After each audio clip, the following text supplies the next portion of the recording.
بسم الله والحمد لله والصلاة والسلام على رسول الله وعلى آله وصحبه أجمعين. أشهد أن لا إله إلا الله وحده لا شريك له وأشهد أن محمدا عبد الله ورسوله صلى الله عليه وعلى آله وصحبه وسلم تسليما كثيرا. Brothers and sisters, we begin today seeking refuge from the devil and seeking contentment and fortitude in Allah, the beneficent, the benevolent, the kind, the loving, the merciful one.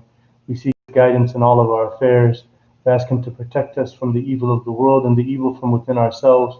We bear witness that there is no deity and nothing worthy of worship except for God, and Muhammad, the son of Abdullah, was his final messenger, the seal of the prophets, the seal of the covenant of Abraham, sent so that all of mankind could realize divine mercy. So before we talk in our sermon today, and it's actually quite related, is I think that it's important to give an update on behalf of MCC. We had a board meeting yesterday and discussed our reopening policy. So before I talk about that, I would just say that I do know of two Muslim families over the last week that did unfortunately catch COVID-19, and one of the uncles of the elder actually went into the ICU as a result of this. So it's very real, and it's something that we need to be very vigilant and careful about. It's easy when you've been distancing generally and you think to yourself, well, I don't know anybody that has this, to just get complacent and not realize that all of this distancing and stay at home that we've been doing is really why it hasn't spread so wide as it did in places like China and Italy and Spain and New York, and now as you see in Texas, and as it was in Michigan and Illinois, and as it is in California right now. So the governor's ordinance that he put into effect today at 5 o'clock, that we must all wear masks in public, is a result of the uptick in cases, that cases are shooting high statewide, and that's people anticipating the general opening and being all excited about it. So this decree is because as time goes on, we see the spike in two groups. You have the one group, which is the majority, are people just sick and tired of COVID-19. They wish that it wasn't causing so much annoyance to our lives, and they just want to be done with it. So they just want to go back to normal, as it were. Then you have the other group that's starting to buy more into the whole conspiracy theory. The government, is doing this for some reason. And so then, you see the right-wing people thinking like that and so forth. The truth is that social distancing and the stay-at-home has been working to a large degree. And we know that because it didn't spread like it did in other places. And because we started all that in the very beginning of this thing, it was containing it. So the governor, he realizes that we do have to open soon. We can't just stay in our houses for the rest of our life. Life must go on. But what he wants to do is to put a policy in place that's very strict, that puts together something that adds to the concern of social distancing, which is maybe you're not always perfectly distanced, and that when we reintegrate, people will naturally start to come up closer than 6 feet of each other by just natural reality. And so to put that policy there until we have an immunization of this thing, or the medical community gets some sort of control of it, as they have many other diseases before, that's why he's putting this policy in place and saying, let's extend this phase 2 for a couple more weeks. So the MCC board generally agrees with this and feels the same way, that we need to push back Jumu'ah and really emphasize our policy for reintegration so that people can really kind of be ready and clear about what it means when we do open up. So officially the board has pushed back the opening for a week. So when we do open, we're probably going to have a form of registration to assure that we're not overcrowding. And we should all abide by this because we're trying to protect people's lives. People's lives are at risk. And so this is a policy that we want to make sure that a certain amount of people are coming to each service. We're going to try to have perhaps 3 10 to 15-minute services to accommodate as many people as possible. But the first and foremost, obviously, agreeing with Governor Cooper, is that everybody must wear a mask properly. It's not just wearing a mask, it's wearing it properly. So I've been wearing a mask everywhere I go for weeks now. And of course, when you first wear it, you have this natural response that it's hard to breathe, or I start to feel like I'm annoyed by it. That's just normal, but we have to get used to it. And I've gotten used to it. I'm still here alive and well. I'm not dead of suffocation. It's just people need to learn how to be out of their comfort zone in order to do what's right. And that takes courage, which is what we're going to talk about today in our sermon. So it has always been an obligation to attend on a timely manner. So please come there on a timely manner for the sermon so that we can make sure that each one is done in a proper time schedule. We're also going to be giving booties so that people can put a booty over their shoe. That way we don't have the crowding in the shoe room. There's a misunderstanding from a lot of people just because they got used to their whole life doing something, and so they gave it a religious value, and that is the idea of wearing shoes inside of the mosque. There is not only is there no teaching in Islam of Prophet Muhammad against wearing shoes in the mosque, but actually it was according to all the authentic hadiths of the Prophet, peace and blessings be upon him, to wear shoes while they were praying, because back in their time in the Prophet's mosque, the floor was actually just dirt and sand. And so people would come in there with their shoes and their sandals on every single day and pray. And even the Prophet even actually commented when somebody said that we see the Jews always taking their shoes off whenever they pray together. And so he said, be different from the Jews and pray in your shoes. In English, it seems to rhyme. So the reason why that exists today is because of the introduction of nice clean carpets into the musalla prayer area. And so that's why we are wearing shoes, to keep that carpet clean, because it's harder to clean, and we want to keep it nice and pristine clean when we go in there. There is actually no teaching of Islam against praying in shoes or having shoes on in the mosque. And the booties that we're wearing, as many of you have noticed, because we all generally don't wear shoes in our homes, particularly if we have carpets, is that when the cable guy or someone comes to your house, internet guy, and he puts on those booties to respect, and you'll notice that those booties are thick and they don't leave any marks of anything, and then he takes them off when he leaves so that it's not getting on the dirt out there. And so we're going to have those available for everybody for the prayer. So let's make sure that when we decide to come back, whether it be next week or the week after or whatever, that we're very adamant about respectfully following these policies, because the reason why it's spreading is because people are not following careful policies. If we follow careful policies, then we won't spread it. That's just simply how it works. So maybe some other people in Charlotte don't respect science or are, caught up with things that they can't prove and conspiracy theories that isn't sound knowledge, or they're just selfish and they don't care about how they may be carrying a disease and get other people sick. Muslims, obviously, we're not like that. Muslims respect science and knowledge, and we are aware of what's going on in the world, and we, as believers, care about other people, and we want to make sure that our way of living does not annoy or cause harm to other people. So as we go into our sermon, Bismillah, alhamdulillah, wa salatu wa salam ala rasulillah, it carries a similar meaning. And so first and foremost, a Muslim is a servant of God. This noble status as the servant of God fully dignifies and empowers us as people. But that's only as long as we are committed to living in the light of the Quran and the Sunnah of the Prophet ﷺ.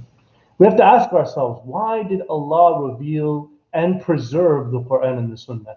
If you study the anthropology and the history of the Quran and the Sunnah, you will see that the Quran and the Sunnah stand out as religious scriptures, that they are very meticulously preserved, very exactly preserved. So why did Allah bless us to have that? Because He wants us to have a source of knowledge that is divine, that will guide us to morality, that will protect us from not only the social evils that are common and normal amongst people around us, but even from our own desires and our own, crooked whims. And so that is the only way to truly actualize our shahada, our declaration of faith. Ashhadu an la ilaha illallah wa ashhadu anna Muhammadan Rasulullah. So when we say that, we're saying, I know that God is one and there is no other divine being in existence. Nothing should be worshipped except for him. And I know that because this man, Muhammad, peace and blessings be upon him, lived a miraculous life, and he received this Quran and he taught it to the people, and it's been preserved. And that Quran is in and of itself a standing miracle. And so I am deriving my not only faith, but my life and my purpose and meaning driven to what matters in terms of what will affect me when I die and what I'm facing in the judgment through the Quran and the Sunnah.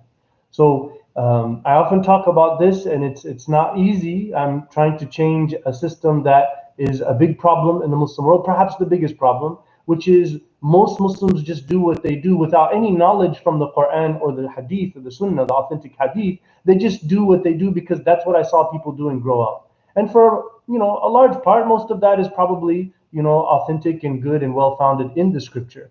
But there's a good handful of practices and worship and character and culture and mentality and attitude that people think that because they saw Muslims doing it, like we said about the shoes, that's Islam and that's the way we should live. And so we're never going to really know if what we're doing is right until we become people who study the Quran and study the Hadith. And we offer different programs for that at MCC, and we should all have in our houses a library and be adamant about listening to lectures from scholars as much as we can. So our faith in the Prophet Muhammad, peace and blessings be upon him, is actually a reflection or a representative reality of our faith in all prophets. So all the prophets that came before him, he was the seal of them. They all come with the similar message. When I say similar, obviously the truth of God and prophethood and revelation and the purpose of life is exactly the same. But in terms of the divine law and legislation, it may differ as God understood people with time, circumstance, to have different priorities. And the Quran and the Sunnah and its beautiful, rich preservation and the deep, rich scholarly tradition gives us room for that as a community until the Day of Judgment. So the Quran obligates us to follow all prophets. And in Surah Al-An'am, in verse number 90, Allah is telling us, after He explained the stories of some of the prophets, He says, أُولَٰئِكَ الَّذِينَ هَدَاهُمُ اللَّهُ فَبِهُدَاهُ مُقْتَدِهِ. That أُولَٰئِكَ الَّذِينَ هَدَى اللَّهُ فَبِهُدَاهُ مُقْتَدِهِ. That these are the people whom God has guided, so follow the path of their guidance to the best of your ability. So when we study the lives of the prophets, there's one clear example of character that's pretty much common through all of their stories, and that's faithful courage. This is what is meant in the Quran by وَلَا تَهِنُوا وَلَا تَحْزَنُوا وَأَنْتُمُ الْأَعْلَوْنَ إِن كُنتُم مُؤْمِنِينَ. So do not feel lowly in the face of rebuke or mockery or attack by people who don't like Islam or people who are against you as a believer. Don't feel lowly. Don't be saddened or feel bad that you're going through this. Rather, know that you have the upper hand, that you are higher than them as long as you are believers. And so that's where we derive our courage. So faithful courage is to do what is right, specifically in the right time and circumstances. It's easy to do what is right after the fact when it mattered, but to do what is right when it is right, that's courage. That's faithful courage. To do what we know pleases God, even whenever it goes against our own desires or comfort. And it starts with Adam and Eve. So the error of Iblis, of the beginning of Shaitan, and the error of Adam was actually the same error. Some of you might be thinking, what is he saying? No, they both followed their desires. Iblis wanted to be the one. He desired to be the one that was special and the one that was people were bowing to. And Adam wanted to be able to become eternal and eat from this tree and get all the things he was being told. So they both followed their desires. But the difference is in how they responded to their error.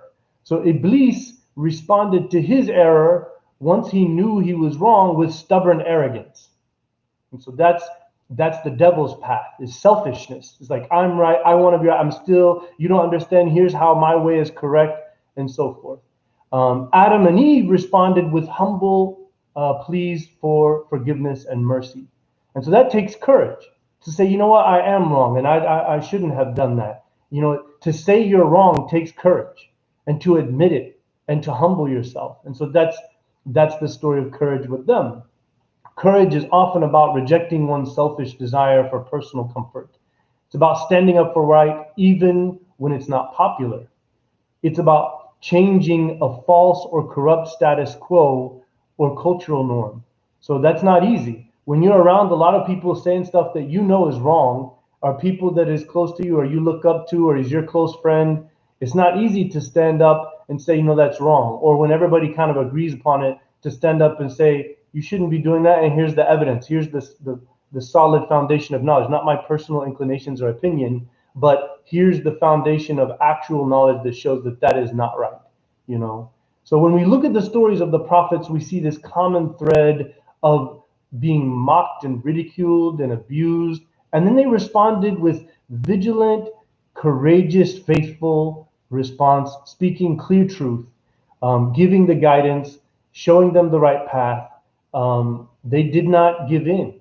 And so that is how we should be. And our beloved Prophet sallallahu alaihi wasallam, Anas bin Malik, described him as a person. He said, "Kana ashja' an-nas, kana ahsan an-nas, kana ajwad an-nas." And so, in describing the Prophet sallallahu alaihi wasallam, we see that Anas bin Malik, who lived with him for 10 years, he said he was the most courageous of all people. He was the most altruistic and selfless person of all people. He was the most charitable and giving and generous person of all people. And that is the hallmark of prophethood. So we saw this throughout his prophethood. And it all started pretty much whenever he humbled himself to his wife. He goes down after receiving revelation. He's like, I can't believe what happened. I don't know. It takes courage to tell your wife, I think some bad thing is happening to me, and this is what happened, and what do you think, right? Many men would probably be like, I can't tell my wife this, then what will she think about me? So generally people don't look at courage in this way, but this is definitely courage. And so then after a couple of years, the Prophet ﷺ received the command from the divine, وَأَنذِرْ عَشِيرَتَكَ الْأَقْرَبِينَ. In Surah Ash-Shu'ara, Allah told him, now you must bring this accountability, the warning of accountability of your life in the hereafter, to your broader family tribal connections. And so then the Prophet ﷺ immediately went to the people in the Mount of Safa, right there around the Kaaba, where all the people are, and he called Abdul Muttalib and Fihr and Lu'ay, the tribes that are connected through Banu Hashim, and he called them to Islam. And of course he knew that they all don't believe in a hereafter. They have no clue of the concept of prophets. This takes a lot of courage to just do what Revelation says, even though it feels like what people might say, how might they feel. And so this is a lot of us really have to work on this in our character. So when the Prophet ﷺ, his wife died, his uncle died, his political support, he knows that Ta'if has huge connections to Quraysh. There's a financial connection, there's a cultural connection, there's a polytheistic realm over there, standardized, that is all very much related. But the Prophet ﷺ took Zayd and they went there anyways, even though they know they're going to be faced with persecution. And they went through serious persecution, but the Prophet ﷺ was courageous. He was unrelenting in doing what he knew was what was right throughout his life. Peace and blessings be upon him. I mean, obviously, once they moved to Medina, fighting in all these battles, the Prophet ﷺ went and fought in the battles against the enemy. He didn't say, well, I'm the Prophet, I need to be protected. He was the front. He was with everybody else in the middle of the battle. Because he knew that he needed to be an example to others in fighting for what's right, to defend people's livelihood against the threat of the Quraysh and others, and standing up for their right to be Muslim and practice Islam in a society and basically in a peninsula that is not wanting that. We look at the lives of the Prophet ﷺ's companions.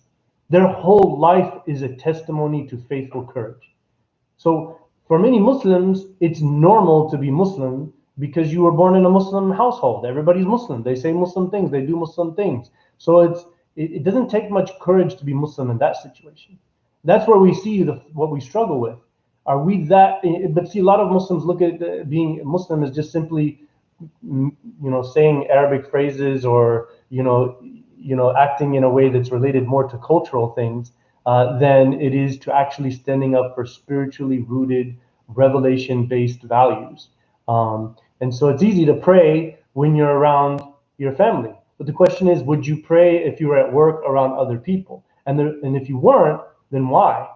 I mean, do you really feel like is the statistics tell us that you're going to be attacked or harmed for that? You will not be. I've almost rarely ever heard of it. To be honest, I don't know of one person who told me I was praying and somebody kicked me or attacked me because I was praying in public.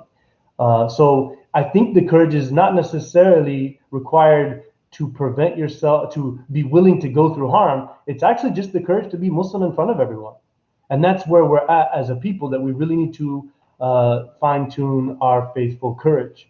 So a true believer is someone fueled by the moral truth. And we get that through revelation. We don't just come up with it because that's what's popular or what everybody says. The moral truth actually has no value unless it is lived and promoted. We have to live and promote the moral truth. Otherwise, what's its purpose inside of us?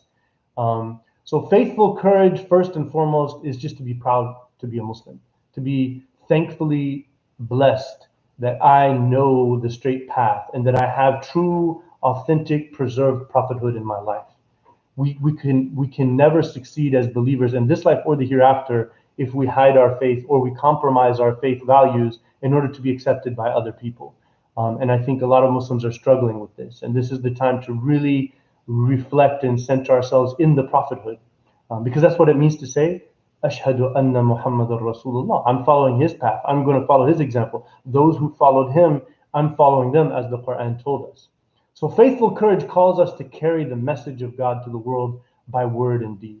It calls us to be vocal and active towards justice, to be in the forefront, speaking out for causes such as anti-racism, such as a good and fair and a healthy treatment of immigrants, towards economic justice, that people are not setting up an economic system that oppresses so many people and that centralizes the wealth in just a small group while everybody else is struggling just to make ends. This faithful courage calls us to stand up for the oppressed everywhere they may be. So last but not least, I will conclude by saying faithful courage calls us to speak the inconvenient or perhaps uncomfortable truth with our family, whether it be our father, our mother, our brother, our sister, our children. We have to be courageous to speak the truth to our family members when we know it's in their best interest, when we know it's based on morality, when we know it's backed up by Quran and the example of the Prophet, peace and blessings be upon him. We have to be courageous, faithfully courageous to speak to our fellow believers in a similar light. It doesn't mean that you're rude or judgmental or harsh. It just means that you need to, tell them this is what is right. This is the right path. This is what I see. This is what the Quran tells us. This is what the example of the Prophet ﷺ was. Similarly with our friends, it's easy to be like, oh, this is my friends or my colleague at work, so I don't want to be that guy who's trying to. So make sure it's relevant to the situation, that the person you're talking to and the way that you're talking to them is relevant. If it's your employee or it's your child, it's different than if it's your parent or the police or the government or whatever. You would talk in a different style in that situation. And so we as leaders, we need people to be faithfully courageous to talk to us. If I'm ever doing something that bothered you or offended you, you have to tell me. Otherwise, how can I grow as a person? And so this is the standard, this faithful courageousness to keep the world on a moral platform of revealed divine truth based in the divine word. That's what the world needs so much. The world does not need cowards. The Prophet ﷺ woke up and every morning and every night before sleeping, Allahumma inni a'udhu bika min al-jubn. He used to say, oh Allah, I seek refuge with you from cowardice. Do not let me be a coward. Don't let me be someone who will not stand up for the truth, who will not speak truth, who will not reconcile between people, who will not bring healthy morals and values to the forefront whenever we see corruption and oppression and injustice. So I ask Allah to guide us all, to make us people who live in the light of the prophethood of Muhammad sallallahu alaihi wasallam and all of those amazing, courageous followers of his, that because of their courage, we are all here today understanding the divine message and living it and following it all the way across the world here in Charlotte, North Carolina. Without their courage, we would not be Muslims here. Think about your heritage and what people would be believing or practicing or doing had that courageous message not have come to you. So now we bear the onus and the responsibility of being courageous carriers of this message to the rest of the world. So Jazakumullah khairan, may Allah bless all of you. Inshallah, please pass this on for the beginning part, as well as obviously we all need to carry this message of courage to the world. But we also need to make sure everybody understands when we open, and that will come as an official, very clear announcement that we have to follow by and abide by all these policies. Jazakumullah khairan. Assalamu alaikum wa rahmatullahi wa barakatuh.